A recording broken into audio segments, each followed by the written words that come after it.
Hello friends, welcome back to my channel. എല്ലാവർക്കും സുഖമല്ലേ? ഞാൻ ഇന്നൊരു ചെറിയ ട്രിപ്പ് പോയി. ചെറുതെന്ന് പറഞ്ഞാലും എനിക്ക് ഒരുപാട് ഇഷ്ടമായി. എനിക്കിഷ്ടമായ മനോഹരമായ ഈ സ്ഥലത്തെ നിങ്ങൾക്കും കാണിച്ചു തരാം. ഞാൻ കണ്ടപ്പോൾ നിങ്ങൾ കൂടി കാണട്ടെ എന്ന് കരുതി. ആലപ്പുഴ ജില്ലയിലെ മാവേലിക്കര പുലിമേൽ ചുനക്കര ബണ്ട് റോഡിൻ്റെ മനോഹരമായ കാഴ്ചയാണ് നിങ്ങളിപ്പോൾ കാണുന്നത്.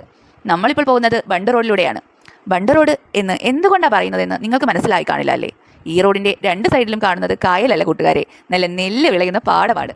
മഴ പെയ്ത് വെള്ളം നിറഞ്ഞതാണ്. നമ്മൾ പാടത്തിൻ്റെ നടുക്കൂടെയാണ് പോകുന്നത്. ഞങ്ങൾ പോയപ്പോൾ നല്ല ഉച്ച സമയമായിരുന്നു. വെയിലുണ്ടെങ്കിലും നല്ല തണുത്ത കാറ്റ് വീശുന്നുണ്ടായിരുന്നു. ഇവിടം കാണാൻ നല്ല ഭംഗിയാണ് കേട്ടോ. ഈവനിങ് ടൈമൊക്കെ ആകുമ്പോൾ പറയണ്ട എൻ്റെ പൊന്നു, എല്ലാവർക്കും ഇഷ്ടപ്പെടുന്ന ഒരു സ്ഥലമാണിത്. ഫാമിലി ആയിട്ടും ഫ്രണ്ട്സിൻ്റെ ഒപ്പം വന്നു പോകാൻ പറ്റിയ സ്ഥലം. ശരിക്കും നല്ല റിലാക്സേഷനാണ് കിട്ടുന്നത്. വെയിലുണ്ടെങ്കിൽ എന്താ, അതിൽ നിന്ന് കൂളാവാൻ കണ്ടില്ലേ ഐസ്ക്രീം വണ്ടികളും ഉണ്ട്. വെറുതെ ഇവർ ഐസ്ക്രീം വണ്ടിയുമായി വരില്ലല്ലോ, ഒരുപാട് ആളുകൾ വന്നു പോകുന്നത് കൊണ്ടല്ലേ അവർ വരുന്നത്. എല്ലാവരും ഒന്ന് കണ്ടു നോക്ക്. ഇഷ്ടമായെങ്കിൽ ലൈക്ക് ചെയ്യാൻ മറക്കല്ലേ. കൂടുതൽ പറഞ്ഞ് വെറുപ്പിക്കുന്നില്ല, കണ്ടു നോക്ക്.